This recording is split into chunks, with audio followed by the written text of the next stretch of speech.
The Royal National Lifeboat Institution was staggered to discover in 2008 that it was the least known charity among British youth, the donors of tomorrow. Yet by 2010, the RNLI had turned their charity into a movement among British teens. How? By seeking a higher purpose than sea rescue. Research showed that among teenagers' top 3 concerns was the way the media stereotypes them as dumbed down, game-numbed, knife-wielding, without values, vision or views.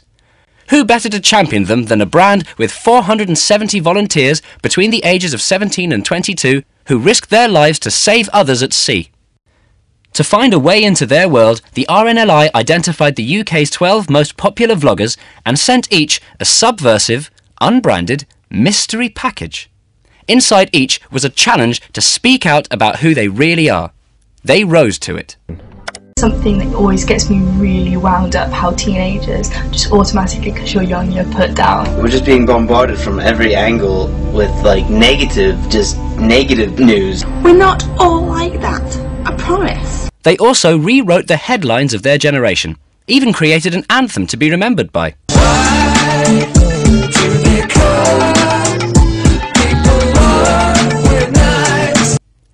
As the debate grew, so did the intrigue about who was behind the packages. Who are you? Time to reveal who we were. The vloggers were invited to visit the RNLI's headquarters with their cameras to meet young crew and find out for themselves why the charity believed in them. The videos they made were more powerful than any we could have. Within months, a staggering 11% of 15 to 20-year-olds in the UK were aware of the RNLI. But how could they turn awareness to active support? By inspiring the vloggers to do something only their generation could, reinvent the fundraising model for the social era. Of course, they had no money, so they donated their time, digital savvy, and vast networks of friends. Okay, maybe we should think bigger. Their first shout was to big business. They put out a call to their subscribers to post content about how much they love Apple, in the hope that Apple would love their content and make a small donation for the right to use it.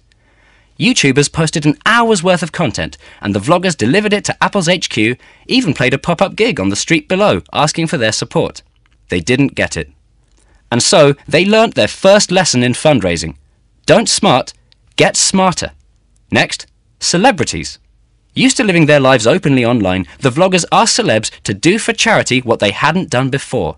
Donate a secret. This time, stars of sport, music, TV, even Hollywood responded, donating their secrets to be sold online with every penny going to the RNLI. Onto that well-trodden ground, live events.